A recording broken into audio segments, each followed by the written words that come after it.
Yanzu jama'a kun dai ga yanda ake yi a samu wasu matan ka rasa kaman ba su da iyaye. Kun ga haƙarƙarin yaron da aka kun ga haƙarƙarin yaron da aka da Allah ku sake nuna mana haƙarƙarin yaron nan. A rufe shi to shi ke ga ciki kwajaja ritsitsi. Har yanzu kuma ana bashi nono wannan da Ki daina bashi nono don Allah ki daina. Kina wannan nonon ma ana cutar da shi ne. A sayi madaran ya a sai abincin da kamata a masu. baiwa Allah kina ji na? Din na rude ma wallahi. An kashe layi. Ka kira su maza. Yaran ana gashi ba. Kuna gani da Allah ji don Allah. Ba inda ake yaƙi ba ne. Ba inda ake yaƙi ba ne. Yaron nan shekara ɗaya da wani abu. Iya da 'yan uwa saboda Allah. Shekara ɗaya da wani abu duk. Assalamu alaikum. Wa alaikum salam. Wace ce ita din ce? ita din. Baiwa Allah don annabi ki daina bashi nono daga yanzu. Yanzu kuna fita cikin 1,000 nan ki yi haƙuri zan dan taɓa kuɗin ki za ku biya pharmacist na za ta nemo madara wanda zai dace da yaron nan ya mai da kumarin shi. Maza ki fara. Hada madara ta hada mana jiya. To don Allah ki daina bashi nono. Don Allah don annabi ki yi haƙuri. To baba. Allah ya miki albarka. Amin baba na gode. Allah ya miki albarka. Na gode. Malam binnan Dr. Yahuza malaminmu yana son ya yi miki addu'a ta musamman a matsayin shi na uba kuma malami. Yau Allah, wato ina son na farko kamar yadda ordinary president ya faɗa, ya yi haƙuri. To baba na gode. Na biyu, ki ƙara dogaro ga Allah subhanahu wa ta'ala, kuma kada ke dake wasa da aiki na ibada. Sallah, ambatan Allah ko da yaushe, wannan shi ne abu da ake so musulmi ya rike ko da yaushe. Abu na uku, ki ƙara haƙuri, domin akwai abin da ke gabanki, farko tukun lafiyanki yanzu. Ga taki, ga ta wanda ke cikin cikinki, ga wanda suke hannunki, ana buƙatar ki. Waɗannan yaran yanzu Allah ne gatansu kuma ke ne gatansu. To kin ga idan mai kula bai da ƙarfi wa zai kula da wanda yake da rauni. Duk wannan rauni da kike da shi wannan yaran su kuma su masu rauni a waki kuma a wajenki. Ke karfa ce a kansu. Musamman wani yaran da yake hannunki wanda ke cikin ciki. Da haka kenan ana buƙatar ki ƙarfi, ki ƙara ƙarfi domin ki kula da shi ƙarƙashin ki. Abu na gaba babba shine idan Allah subhanahu ta'ala ya baki lafiya. Ki karbo lafiya. Mace tana iya rayuwa da miji ko ba miji matuƙa za ta samu sanar da za ta yi. Akwai sana'o'i da yawa da mata suke yi da a cikin gidajensu. Ina ma ɗinki kayan jikin yaron nan ma ne nake yin su. To kin gani kina da abun yi ma. Haka insha Allahu ki kwantar da hankalinki. Za ki miƙe za kuma ki ware in Allah yadda. Ba Allah ya sa. Muna roƙo Allah subhanahu ta'ala ya baki lafiya. Allah ya raba lafiya. Allah ya raba lafiya. Shi kuma mahaifinki yana jin mu, yana kuma gani. Shi ma mijinki da 'ya'yan mijinki suna jin mu kuma suna gani. Kuma Allah subhanahu wata'ala ya san duk abin da kowanne mai yake yi. Yanzu a matsayin shi mahaifinki ya ne ya bar yarsa da a cikin wani hali? Yanzu a matsayin su 'ya'yan mijinki wanda su yayu ne a wajen wannan 'ya'yan naki. Sai dai ne in kai ki musu laifi 'ya'yan musu su musu laifi ne? Kannan su musu laifi ne? Idan kike musu laifi baban su ma musu laifi ne? Kika cikin ne? Ina baban su ne miki ciki ka haife su. Ashe kenan in mutum zai walakanta dan uwansa da suke uba daya to ya fara walakanta uban nasa tukunna. Domin baban su shi ya sanadiyan zuwan su duniya. Allah shiga ta mallan kana magana uban nasu fa yana kallo ake dukanta. A to ai suna magana su din su ma ina ga faɗin ki kowa ne. Kai uba kai kuma shi uban da zai iya har ma matarka ai ko matarka ta farko shekaranta 1000 ne ka auro mai shekara 20 kansu ɗaya. Hakkinsu ɗaya. Hakkinsu ɗaya. Ƴaƴan wannan matar taka mai shekara 1000 dole su daraja wannan. Amma a gaban ka a dake ta wai ka ce duka ɗaya ne kawai duka akwai kawai a cikin duka a gidan mijinta. Wai har a cikin ƴaƴan ma akwai ustazu. ustazin banza ustazin wofi. Wa'annan mazaje guda biyu, kai baban ita wannan baiwar Allah da mijinta dukan ku dattawa ne, baya rabar da dukan ku. Kuma a irin wannan magana da kuke dukan ku magana a yi ta a ware, a yi gaba a baya a ware. Yanzu bawan Allah an ba da shaida ta yi bayani cewa 'ya'yanka sun ba da kuɗi ka ba su abinci, amma ka soke kuɗin. Kaga ba tausayi kenan. Sannan a cikin 'ya'yan nashi akwai na kirki, akwai Aisha. Na kirki suna yi. Mutum ya kirki ce. Sun ba su Akwai namiji me sunan shi? Bata faɗi sunan shi. Ta faɗi sunan shi. Mustapha ko? Tara da ke bashi 500. A'a, waye mai kirki a cikin yaran wanda ke tausaya miki. Sai a cikin wannan Salihu wanda ya dauki yarinya ta yake. Allah ya saka mishi da alkhairi, ku tafa ma Salihu.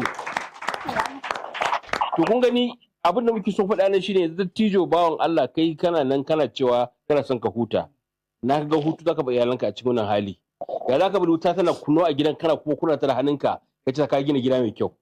Ga ka da 'ya'ya da jikoki ana faɗa a gidanka da ranka da kai aiki faɗan in ka mutu mai kabari a baya. Saboda Allah bawan Allah mai kabari a baya. Tun da ranka kana duka matarka da shekarunka shekara 60 a duniya kana duka yadda ka haife ta a matsayin matanka kuma. Shi ba za gode ma Allah ba, Allah maka arziki kana yawan shekaru kuma kana aure da mata yarinya karama mai kananan shekaru. Shi bai kamata ka rike ta da taku ba. Wannan ya wuce 60. Shi bai kamata ka rike ta da taku ba. Ga wanda kai dattijo ne. Shi mai ma'ana da taku din. Ba girma da aiki da hankali ba. Me amfanin shekaru din? Ina aiki da hankali. Saboda haka kuma a ce mutum ya mutu ya bar wani abu a baya mai bari kenan a baya. Bai kamar duniya kenan. Shi idan kai baka shirya yanka ba ka zauna yayanka lafiya, wa zai maka wani aikin? Idan gidanka za a yi faɗa yanka za su daki matarka da ranka da lafiyanka, wa zai zo share gidanka? A gabanka. In ka mutu wani kai bari a duniya kenan, ka bar yaƙi kenan a duniya kai? Yanzu ƴaƴan da suka girma suka fara duka ƴaƴan nasu ƴaƴan zaka ji daɗi? A ce ƴaƴanka ka bar zuranka cikin faɗa kenan? Wannan ba dare bane ba. Ya kamata mu gyara. Ya kamata mu gyara. Mu tuna son zuciya. Mu tuna za mu tsaya gaban Allah. Wallahi komai san faɗa Allah bayani dalla dalla. Da cinmu da shanmu da faɗanmu da komai, musamman wannan mata da kake ganin ta kamar ba kowa bace ba, yarinya ce, haƙƙin ta ɗaya da wannan mata ta kai shekara 1000 a duniya.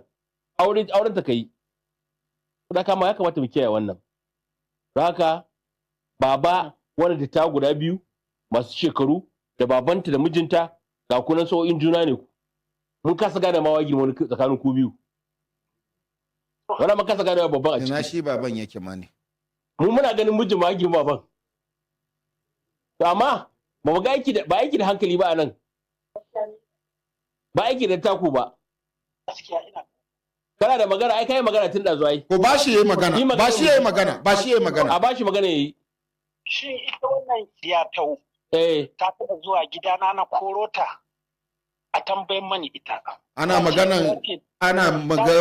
maganan korowa daga gida ne. Ba ka je wulakancin da ake mata ba? To ta koma gidana mana. Ba za ta koma ba.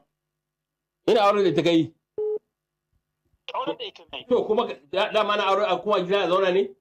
Ta da ta ce. Ta ce wai na ce wai ita ni ba ta. Ni ya zani haihidiya in ce ba ni ba ta. Bari ga maka. A tsaya in ya ce bai ce ba shi ba ta ba, ga shi ga duniya na kallo ya sa mata albarka. Allah ya marki albarka. Da ke da ‘ya'yanki, Allah ya muku albarka. Amin. Kuma in Allah da ba za ku gama, ba za ki ji kunyar duniya da ta lahira ba. Amin. To, insha Allah. Dattijo. Wannan mutumin da kika kawo shi nan, da kika kawo nan wurin, shi kan shi Allah ya tsone idanun makiyan shi. Amin. Allah ya tsone idanun makiyan shi. Ni kuma ni addu'a ciwon da ya dame ni, Allah ya ebe mani shi. Amin.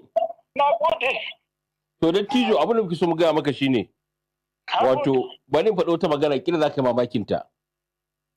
Matanka, ‘yarka kai bata kawo kuka akan matanka ta gida ba, amma saninmu ne al'adar arewacin Najeriya, sai ɗan da ya tashi a gidan da babu uwarsa, Allah kaɗai sai irin zaman da ya a cikin gida ɗin. Kuma bayanin ta yi cewa daga bara hailarta aka baka wani kawar da ita, kai da kawar da ita, kaga akwai matsala. Kenan ina zuwa. Ni zan iya sakin duk kowace mace ce saboda dan da bai da uwa a cikin gidana. To Allah ya kyauta. Kuma a je a bincike gidana. ba wanda ya isa ya ci ma wata mace mutunci a cikin gidana. Allah saka ba da alheri. Yanzu dai ranar litinin idan Allah ya kai mu za mu ci gaba daga inda muka tsaya. Shikenan. Ogayi Nusa, idan kana ji na ga barista Sadau Garba nan, shi wannan baban ban san daga unguwar da ya zo ba, amma a bashi naira 50,000 kuɗin mota. To Allah ya saka shi baban matar.